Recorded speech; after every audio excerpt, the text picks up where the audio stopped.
Well, let's talk some more about the spring statement. Labour's shadow chief secretary to the Treasury, Pat McFadden, branded the Chancellor a high-tax Chancellor today, not an accolade any Tory Chancellor particularly wants from the opposition. With the 1.25% health and social care levy added to national insurance, Britain's tax burden had been set to rise to the highest it's been in some 70 years, ahead of today's budget. But Rishi Sunak hit back at the dispatch box today, insisting he was delivering the biggest cut in personal taxes in a quarter of a decade. So what type of Tory is he? Joining me now is Matt Vickers, the Member of Parliament for Stockton South. Matt Vickers, welcome to you.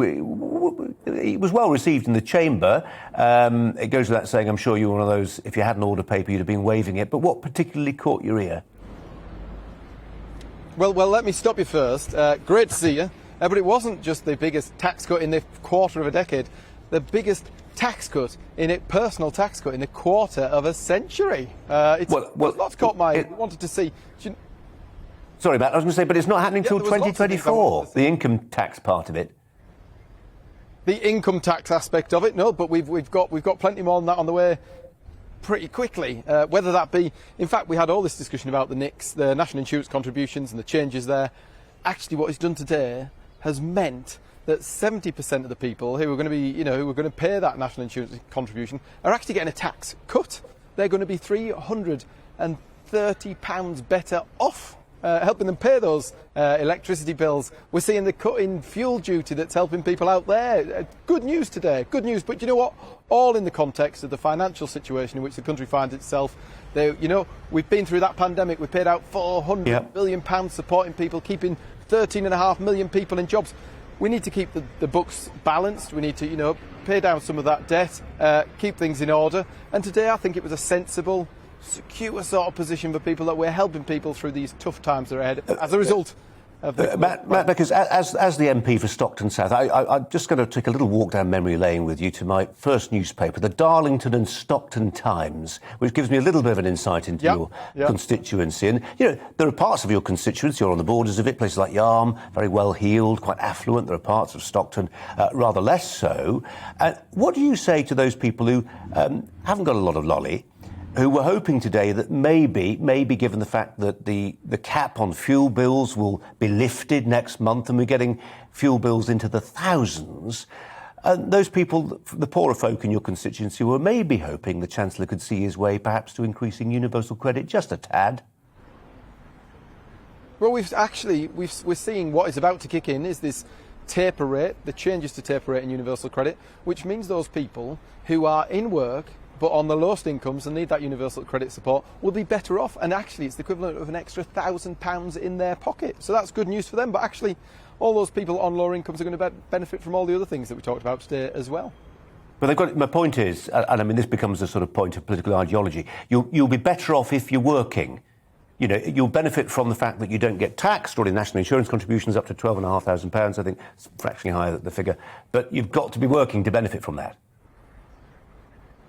I'll be honest, I think you should always be better off working, shouldn't you? That's a point of principle. And actually, if we can help more people into work, when you look at the economy, at the beginning of this pandemic, people thought that there would be mass unemployment, that the economy would be shot. Actually, there are more people on payroll now with jobs than there were before the pandemic kicked in. Our economy, fastest growing in the G7. We're in a positive place. We've got a lot to do to help people meet the challenges of the cost of living crisis, but we're going the right way and we're giving them the support that we can afford to give them.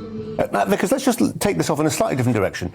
One of the first things Rachel Reeves, the Shadow Chancellor, said when she was at the dispatch box responding to the spring statement was to say, Labour will support you, Chancellor, if you decide to reverse the cuts to the size of the British Army. Now, I mean, your part of the world, always been a very healthy recruiting ground for the British Army. You're not a million miles away from Catterick Garrison, all the troops who are based there.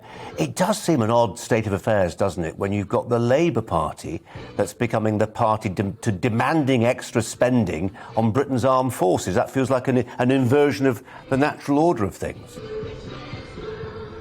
What is the natural order of things is for the Labour Party to be asking for more to be spent on everything with no plan of how they're going to pay for it. That is the Labour Party. It's been the Labour Party for many years. It's the way they are. But actually, we did pump the biggest cash boost, I think, wasn't it, in defence since the Cold War as part of the integrated review. That money is kicking in now and is having a hold. And actually, we're bashing well above our weight in our response in Ukraine and Russia, with all, whether it be the 400 million in humanitarian medical aid that we're pumping in there, whether it be the defence equipment that we're pumping in, whether it be the fantastic Homes for Ukrainians scheme that we've put forward. We're doing our part in Russia and Ukraine.